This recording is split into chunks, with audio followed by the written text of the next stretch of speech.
Сайн байцгаана уу? IT цэгийн миний юмдаа байна. Энэ удаагийн бичлэг нь Microsoft Office Word-ийн анхан шатны сургалтын 6 дахь хичээл болно. Энэ удаагийн бичлэгээрээ текстийг дугаарлах, зөвлөлөх буюу тодорхойлох тэмдэгтийг хэрхэн ашиглах талаар заах болно. Манай channel дээр Word, Excel, PowerPoint зэрэг Office-ийн програмуудаас гадна код бичих шинэ технологиудын талаарх мэдээллийг хөтөлбөр оруулж байдаг тул та бүхэн дагаарай. Хичээлийн дэлгэрэнгүй агуулгыг дараах байдалтайгаар явуулъя гэж бодож байна. За тэгээд эхэлцгээе.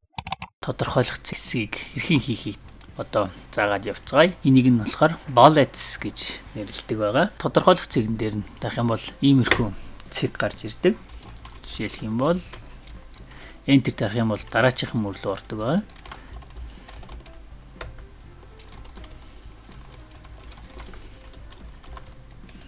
Иймэрхүү байдалтайгаар. За тэгээд юу ч бичээгүй байдалтайгаараа дахиад enter дарах юм бол тодорхойлох цэгээ дуусгадаг байгаа. Одоо энэ хийсэн тодорхойлох цэгийн тохиргоонуудыг нь хийгээд явъя. Тодорхойлсон зүйл дээрээ дарангууд энэ хэсэг нь сонгосон юм шиг болдог. За тэгээд дараах байдлуудтайгаар энэ тодорхойлох цэгийг өөрчлөх боломжтой байгаа. Зүгээр бүрэнхий болгох, дөрвөлжин болгох, зураг оруулах мэт янз янзын хэлбэртэй болгож болдог. Нүүн дээр нь дарах юм бол тухайн тодорхойлох цэг нь алга болдог байгаа. Хамгийн дээдлийнх нь болохоор хамгийн сүүлд хэрэгэлсэн зүйлийн тэмдэгтийг нь энэ чинь гаргаж ирдэг. Энэ хамгийн доор define new bullets дээр нь даръя. Энэ нь болохоор наривчлсан тохиргоог нь хийдэг зүйл байгаа. Жишээлх юм бол энэ эхнийх нь symbols гэдэг. Энэ нь болохоор энэ хар бүрэнхийг энэ дотроос хүссэн тэмдэгтээрээ өөрчилж болно гэсэн үг байгаа. Жишээлх юм бол болгоод окей дараад болгочих юм бол шууд үзрийн цэцэг гэсэн иймэрхүү байдалтайгаар символ дотроос нь өөрчлөх боломжтой байгаа. Ингээд. За харин одоо дараачих нь pictures гэдэг нь болохоор саяны тэмдэгтийг өөрт байгаа зургнуудаас оруулаад өгөх боломжтой гэсэн байгаа. Browse гэж яагаад за жишээлх юм бол манай логог оруулаад өгчих юм бол ийм лого хүртэл оруулж өгөх боломжтой болно гэсэн үг байгаа. Лого олгочингууд энэ фонт гэсэн хэсэг нь хүчингүй болчтой учраас буцаагаад дүрс болгочихъя. За тэгээд энэ фонт хэсэгт нь орох юм бол энийх нь том жижиг налуу нийтрийг нь иймэрхүү байдалтайгаар хүснээр тохируулаад өгөх боломжтой болдог байгаа. Иймэрхүү байдалтайгаар за тэгээд дараагийн тохиргоо нь болохоор аргументийг нь хаана байршуулах вэ гэдэг нь жинээсээ тохируулж өгч бас болдог. За иймэрхүү байдалтайгаар аль тал руу зэрэгцүүлэх вэ гэдгийг нь тохируулаад өгөх бас боломжтой. За тэгээд энэ тодорхойлсон текстийнхийг нь хаанаас нь эхлэхийг нь болохоор энэ дээр байгаа шугамн дээрх энэ заалтуудыг өөрчлснөөрөө эхлэх цэгүүдийг өөрчлөх боломжтой. Одоо энэ доотлих нь энийг хөдлөснөөрөө хаанаас тухайн текст нь хаанаас эхлэхийг нь өөрчлөж өгөх. Нийтдээ нь өөрчлөх болох юм бол бүгднийг сонгож аваад хөдөлгөөдөх юм бол яг нэгэн зэрэг энэ зураасынхан дагуу өөрчлөөд өгнө. Харин энэ тодорхойлох цэгийг нь ч гэсэн мөн адилхан дээдлийнхэн заалтыг нь хөдөлгөж өгснөөрөө хаанаас эхлэхийг нь бас өөрчлөөд өгөх бас боломжтой гэсэн үг. Нийтэд нь бүгднийг сонгож аваад за гэмэл нийтэд нь хөдөлж байгаа. За иймэрхүү байдалтайгаар тодорхойлох цэгүүдийг нь өгөгдлүүдийг ингээ өөрчлөөд өгөх боломжтой. За мөн энэ ч байсан change list level гэдэг нь болохоор наривчилсан бүлэгч юм уу илүү тодорхойлсон зүйл дотроо наривчилж тодорхойлох юм уу тиймэрхүү үед хэрэгэлдэг зүйл байгаа. За жишээлх юм бол энийг яаж оруулах юм бэ гэх юм бол enter дарчаад дахиад нэг tab дарах юм бол иймэрхүү байдалтайгаар наривчилсан тодорхойлолт руу н ороод өгөх боломжтой. Жишээлх юм бол сургал бүх байдалтайгаар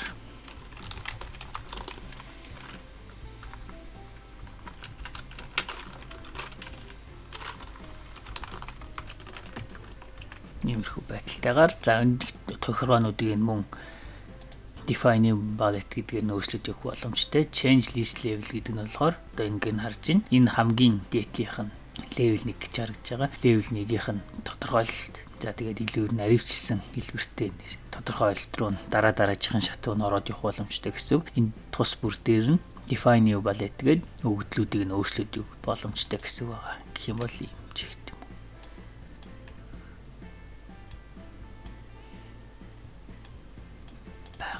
Одоо дараагийн тайлбар зүйл нь болохоор за энийг арилгах чи.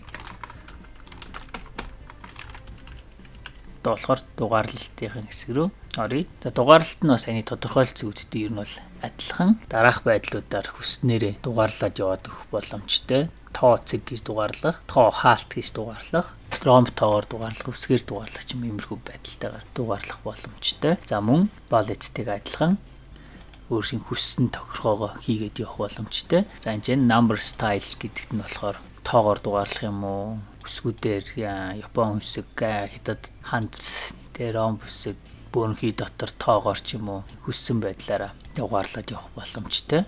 Фонт дотор нь болохоор том жижиг бүдүүн италик болгох юм уу, болд болгох юм уу гэсэн наривчсан тохиргооднуудыг бас хийгээд өгөх боломжтой. За ингэж үжигсэн окей дарангууд саний хүссэн хэлбэрт нь орчин. За тэгчээд за number format гэдэг хэсэг нь болохоор яа гэмээр нийтэр хэсэгт нь болохоор дугаарлалтууд нь байгаа. За үүний араас юу оруулах юм бэ гэдгийг нь болохоор энэ чинь оруулж өгнө. Сая болохоор цэг байсан. За цэг байж болно. За жишээлх юм бол хасах тэмдгээр тодорхойлоод явах гэж юм уу? За иймэрхүү байтугай тэдгээр эдгээр гэсэн байдлаар ч юм уу ингэж дугаарлах болно гэсэн. Өөрийн хүснээр юу н дугаарлах аргуудыг нэмж өгөх боломжтой гэсэн байгаа. Ингэж оруулаад ийм байдалтай гарч юм уу?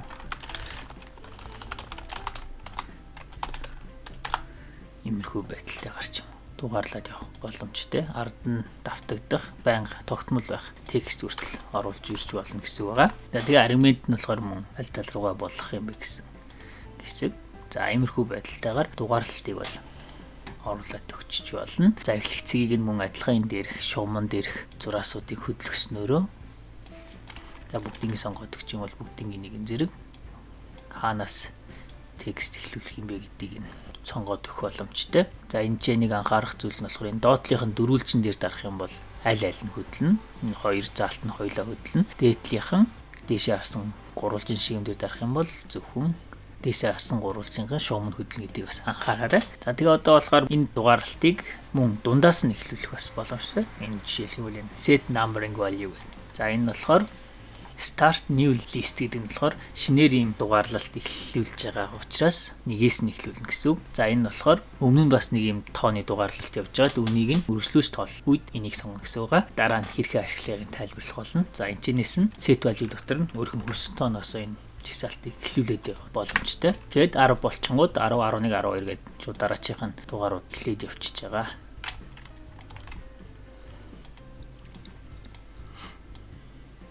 Нэг нь зэрэг болгочих. Хоёр энэ төр дарангууд тоолн дуусчдаг гэсэн. За ингээд ямар нэгэн зүйл бичиж явж байгаад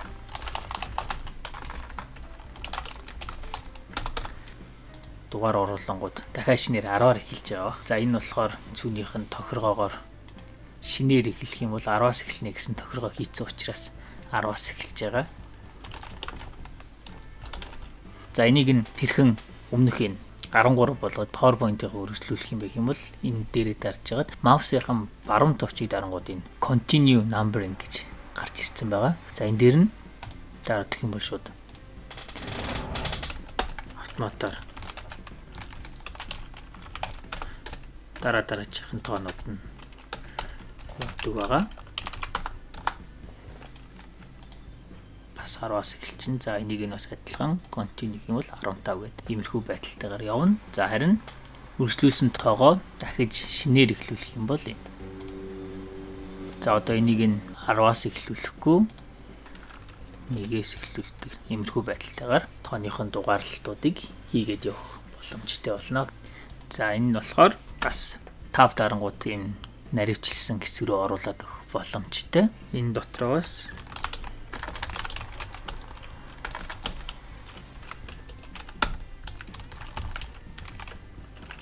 иймэрхүү байдалтайгаар оруулж өгчөөд одоо эннийхэн утгыг өөрчлөе. За одоо ийм бүдүүн биш болгочихъя. Биш болгоод дугаарлалтыг нь иймэрхүү байдалтайгаар болгож өгөх боломжтой.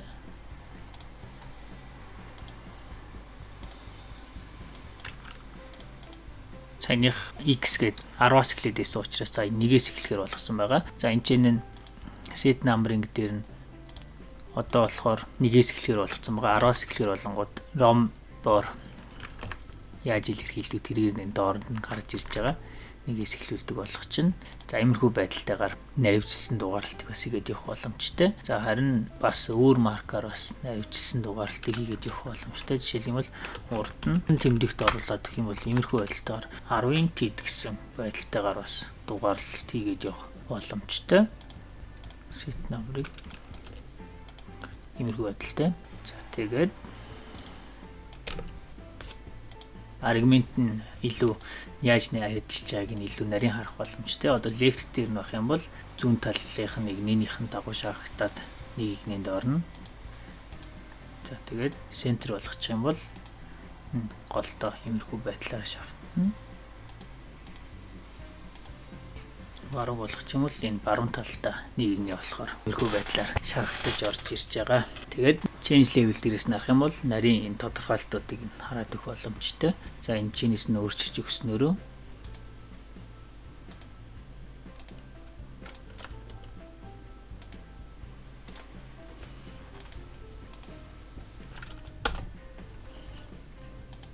change level дээр нь тусдаа ямар шиг байдлаар харагдахыг нь төвшүүлээд өгөх боломжтой болно. Set number нь байн ягаад өөрчлөгдөж байгаа вэ гэх юм бол хамгийн ихнийхээ энэ том утга нь 10-аас эхэлсэн гэсэн тохиргоо ийцэн учраас байн 10-аас өөрчилж байгаа гэдгийг хараарай.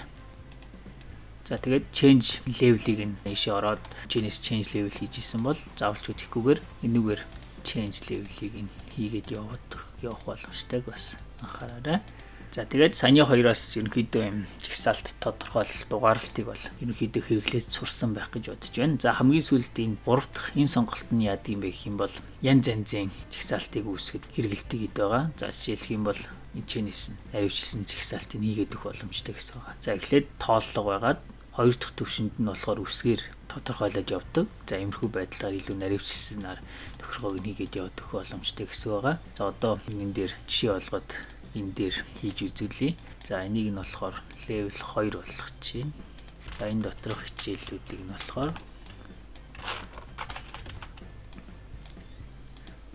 гурав дахь төвшний болгочихъя. 2 дахь төвшнийх 3 дахь төвшний гэсэн тус төвшөнтэй энэ жигсаалтыг одоо энэ хүснээр ингэж өөрчилж үзүүлье. Жишээн бол за эхнийх нь болохоор дугаараар зөвхөн дугаараар за одоо жоохон өөрчлөөд италик болгоод окей more дээр дарангуут илүү наривчлсан мэдээлэл гараад ирнэ. За эн чинь нэгээс эхэлдэг болгоод за нэгийг нь болохоор иймэрхүү байдалтайгаар за хоёрыг нь болохоор өөрчлөөд фонтыг нь за италик болгоод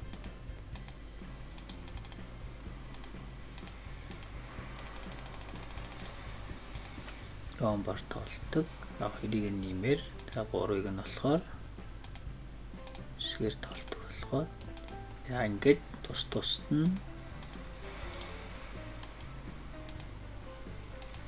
клийг нь өөрчлөөд өгчих юм бол таны хүснээр нь юм жигсаалтуудыг үүсгээд энэ тохиргоогоо дахиж алдахгүй гэсэн үг байгаа. Change style гэдэг дээр нь бас нэмээд өгчих юм бол өөрхөн хүссэн стайлаар сайн жигсаалтыг үүсгэж явчихна. За тэгээд мөн энэ зөвхөн документ дээр хэлэх юм уу? Бусад бүх документ дээр стандарт документ болгох юм уу гэдгийг нь бол энэ чинээс тохируулаад өгчнө. Дэлгэрэнгүй формат инээтрийг нь болохоор мөн адилхан формат овчин дээр дараад наривчлсан байдалтайгаар хийгээд явах боломжтой.